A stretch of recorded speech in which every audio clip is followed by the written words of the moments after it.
Hello, everybody. My name is Mark Sikora, and I am the men's soccer head coach at Parkland College. And I am here tonight to read for Parent Wonders families. And I want to read one of the ones that my daughters used to love when they were kids, little kids. It's called Froggy Plays Soccer. Froggy plays soccer. Froggy couldn't sleep. He looked out the window. The full moon was rising. It looked like a soccer ball. Tomorrow, the big game. He said out loud, "If we beat the Wild Things, we win the City Cup." In the morning, Froggy was bursting to go. He pulled on his underwear. Zap! Tugged on his soccer shorts. Zeep! Snapped on his shin guards. Snap! Wiggled on his soccer shirt. Zim! And he put on his cleats. Zup! Zup! "Froggy!" called his father.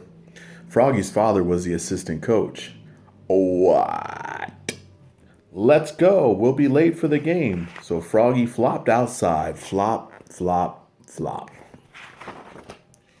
"Remember," said Froggy's dad, "only the goalie can catch the ball, and you're not the goalie. Now repeat after me.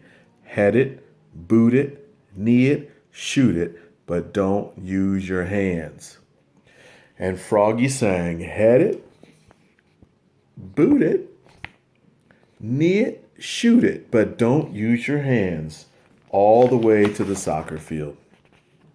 At the soccer field, the coach, Max's mother, said, "We're a team. We're the dream team." "Hooray!" screamed the dream team.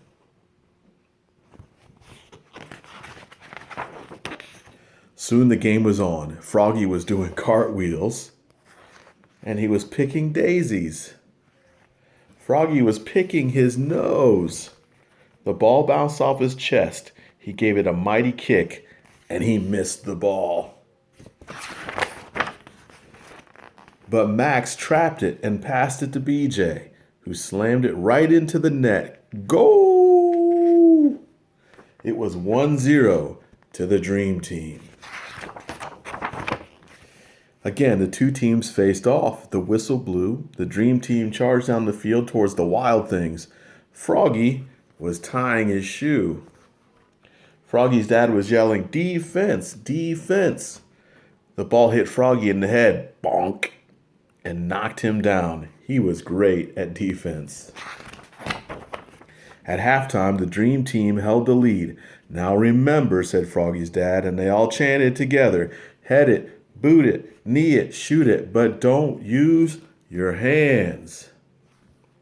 The whistle blew and the second half started. A fly circled by. "Froggy!" yelled the coach. "What?" "Keep your eye on the thwap." The ball smacked him in the eye. Froggy was mad now. The Wild Things were stampeding, and Matthew, the Dream Team's goalkeeper, was chasing the ball. Now the goal was unguarded. This was Froggy's chance. He leapfrogged over Travis. He leapfrogged over Matthew. He leapfrogged over the Wild Things forward who was firing the ball. And what a save! Froggy caught it right before the net, but uh-oh, he used his hands. "Oops," cried Froggy, looking more red in the face than green.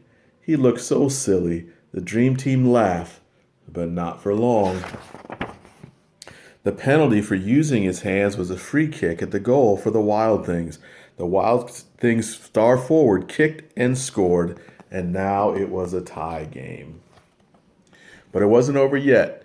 And when there was 1 minute left, the crowd went crazy. The clock was ticking. The ball was coming right towards Froggy. "Froggy!" yelled his dad. "Oh, what?" But Froggy knew what to do.